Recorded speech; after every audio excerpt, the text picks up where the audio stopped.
Sekarang kita mengerjakan yang contoh soal yang B.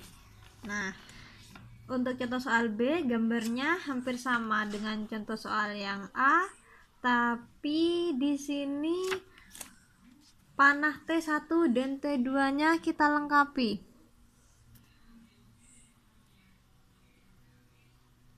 Nah, kita pakai semuanya. Nah, berdasarkan teori, kita harus meninjau benda yang memiliki massa. Nah, di sini untuk yang kasus B, yang memiliki massa adalah ember 1, ember 2, dan katrol. Untuk ember 1 dan ember 2 kan sudah kita cari sebelumnya. Berarti dari yang ini, jawaban yang A, persamaannya untuk peninjauan yang ember 1 sama persamaan pada saat kita meninjau ember 2 kita pakai lagi. Untuk persamaan yang ember 1, T1 sama dengan min 5A plus 50. Untuk persamaan ember 2, T2 sama dengan 3A plus 30. Oke. Nah, ini perbedaannya antara mengerjakan contoh soal yang A sama contoh soal yang B. Kalau contoh soal A, katrol, masanya, dan jari-jarinya diabaikan. Otomatis kita misalkan T1 sama dengan T2. Jadi gaya tegang tali 1 sama dengan gaya tegang tali 2. Tapi pada kenyataannya T1 sama T2 itu tidak pernah sama. Semisal massa ember 1 dan massa ember 2 sama, barulah T1 sama T2-nya sama juga.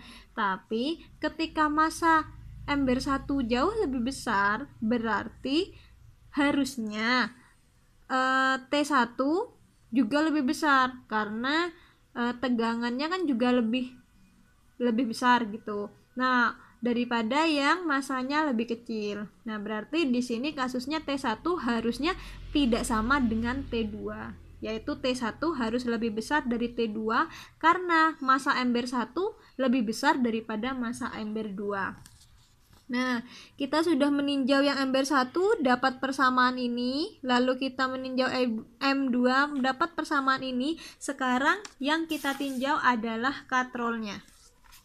Tinjau katrol. Oke, saya gambarkan katrolnya saja ya, agar kalian lebih fokus melihat gambarnya. Di sini ada katrol dengan tali yang diberi gaya T1 dan satunya juga diberi gaya T2. Nah, kalau pada gambar ini ember 1 dan ember 2 dia bergerak vertikal, artinya gerakan yang dilakukan oleh ember 1 dan ember 2 merupakan gerak lurus. Nah, karena gerak lurus, maka rumus yang kita pakai pada saat meninjau M1 dan M2 adalah hukum Newton pada gerak lurus, yaitu F sama dengan M kali A. Nah, berbeda halnya dengan katrol. Katrol tidak lagi bergerak lurus, tapi dia bergerak memutar atau melingkar. Otomatis kita tidak menggunakan hukum Newton kedua yang F sama dengan M kali A, tapi kita menggunakan hukum Newton yang pada gerak rotasi.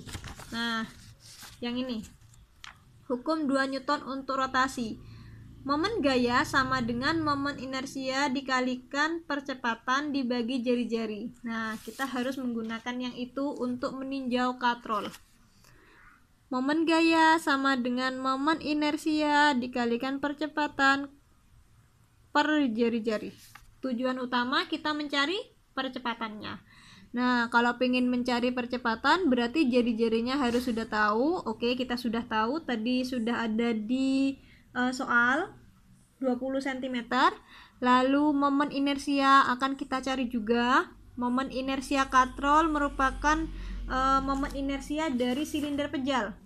Nah, nanti rumusnya setengah mr kuadrat. karena silinder pejal itu kan contohnya katrol ya. Lalu untuk momen gaya nanti juga akan kita hitung. Nah, mulai dari momen gaya, kita lihat pada katrol ada 2 gaya. Nah, gaya tidak selalu lambangnya F ya anak-anak. Bisa lambangnya T, bisa lambangnya W atau gaya berat. T itu gaya tegang tali, N itu gaya normal. Jadi semua itu termasuk dalam F atau gaya. Nah, otomatis T1 dan T2 termasuk gaya yang namanya gaya tegang tali 1 dan gaya tegang tali 2. Karena ada 2 gaya di sini, maka dia momen gayanya juga ada 2, T1 dan torsi 1 dan torsi 2, maaf. Nah, momen gaya 1 dan momen gaya 2 ini ditambah atau dikurangi, kita lihat dulu, tergantung dari arahnya, arah perputarannya, searah jarum jam atau berlawanan arah jarum jam. Kita tinjau dari T1. Misal saya punya katrol, lalu saya punya tali di sebelah kanan dan talinya saya tarik, maka si katrol akan berputar searah jarum jam. Berarti T1 momen gaya 1 positif. Lalu semisal saya punya katrol, lalu saya beri tali di sebelah kiri, lalu saya tarik dengan gaya sebesar T2, maka si katrol akan berputar berlawanan arah jarum jam. Maka momen gaya 2 nilainya negatif. Otomatis di sini momen gaya 1 positif, momen gaya 2 negatif. Begini. Nah, sama dengan I. I itu momen inersia. Seperti yang saya bilang tadi, momen inersianya katrol berarti sama dengan rumus momen inersia pada silinder pejal setengah M R kuadrat. M-nya massa, ada kan? Sudah. R-nya jari-jari. A per R. Nah, sampai sini bisa ya. Terus ini dicoret. Nah, jadi R-nya tinggal 1. Untuk momen gaya. Momen gaya tadi kan sudah kita bahas. Momen gaya rumusnya L kali F. Ada yang rumusnya R sin theta kali F. Nah, kita gunakan yang L kali F. Kenapa? Coba kita lihat gambarnya. Di sini ada poros, di sini ada 2 gaya.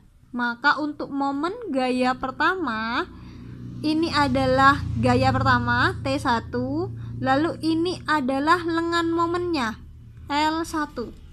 Coba dilihat antara L1 dan gaya yang pertama T1, dia tegak lurus. Berarti pakai yang ini karena tidak membentuk sudut yang bukan 90. Ini kan sudutnya 90 ya. Lalu untuk gaya yang kedua, ini T2, berarti yang ini adalah L2.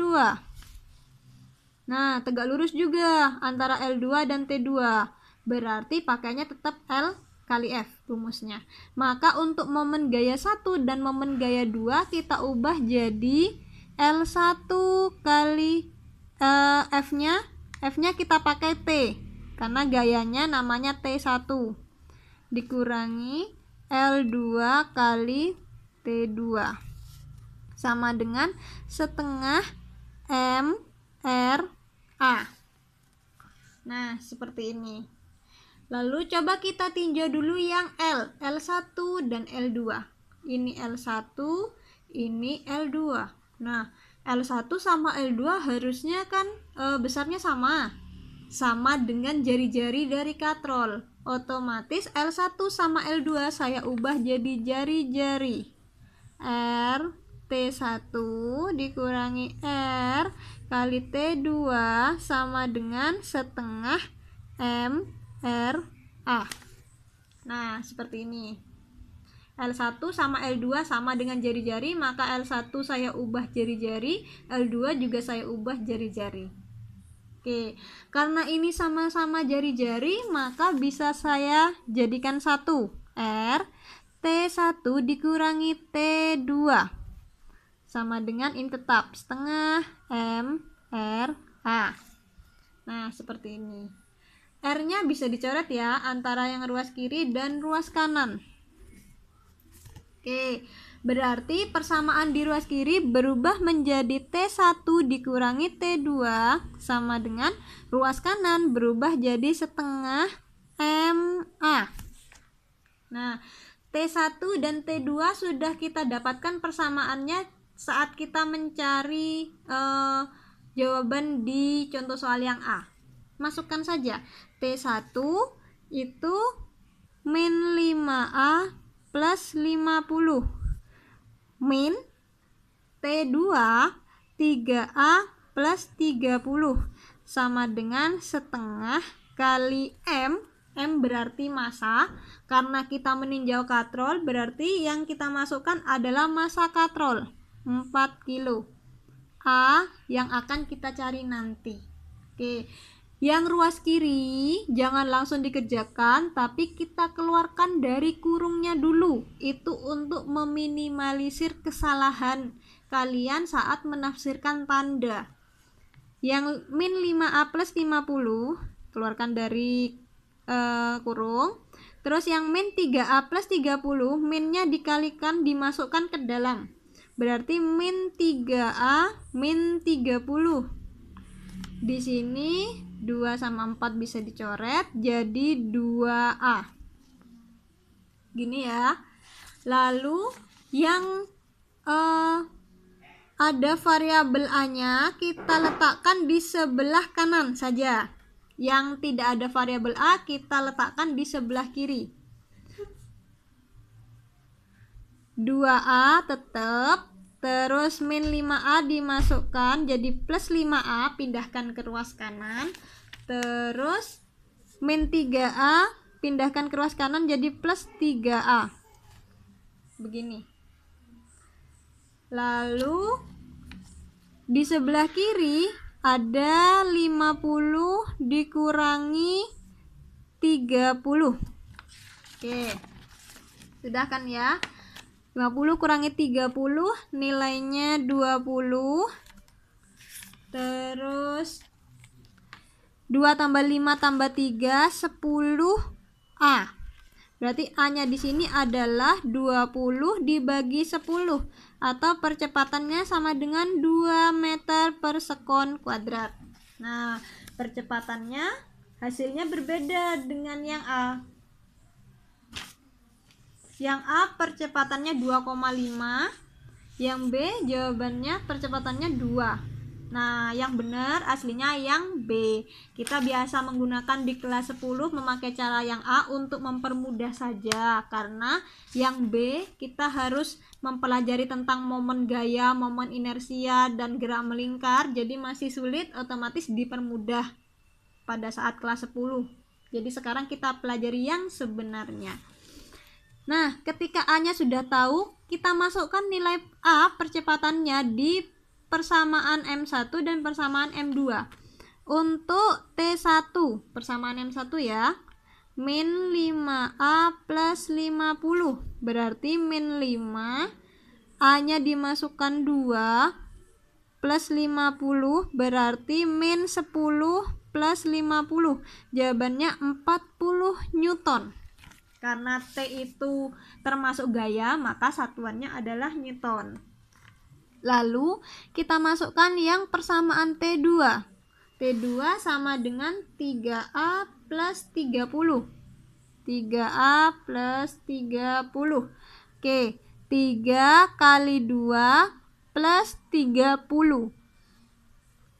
3 kali 2, 6 plus 30, jawabannya 36 Newton. Nah, dari sini kita bisa bedakan antara jawaban yang cara A sama jawaban yang cara B. Untuk yang cara A, karena katrol diabaikan, maka nilai T1 dan T2 dianggap sama.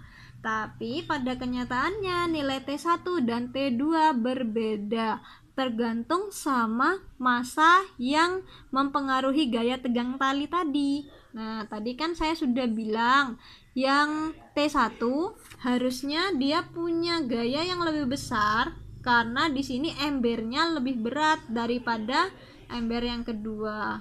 maka nilainya 40 sama 36. Benar, T1 lebih besar daripada T2. Nah, yang harus kalian lakukan cara-caranya harus sama dengan contoh soal yang B. Begini, karena kita akan mempelajari sampai meninjau katrol. Oke, jika ada yang masih bingung mungkin bisa ditanyakan langsung ke Google Classroom sebelum saya berikan soal untuk kalian kerjakan. Oke, untuk soalnya kalian kerjakan soal ini. Silahkan kalian tulis soalnya dulu. Di sini sudah saya gambarkan. Kalian tinggal menggambarkan gayanya saja, gaya berat, terus gaya geseknya dan gaya tegang talinya kalian gambarkan seperti cara-cara di kelas 10. Ya, jadi catatan yang kelas 10 mohon untuk dicari lagi ya. Semoga saja masih ada. Nah, di sini mintanya yang ditanyakan percepatan gerak kedua massa M1 sama M2 ditanyakan percepatannya. Tapi di sini katrol silinder pejelnya tidak diabaikan masanya. Jadi sama seperti cara saya saat menjawab soal yang B. Tapi mungkin nanti gambarnya agak berbeda karena kasusnya bukan katrol dengan benda menggantung, dua-duanya menggantung seperti ini, tapi satunya menggantung, satunya tidak kan ya. Nah, silahkan kalian tulis, kalian kerjakan, semoga kalian bisa, semoga ilmunya juga bermanfaat. Wassalamualaikum warahmatullahi wabarakatuh.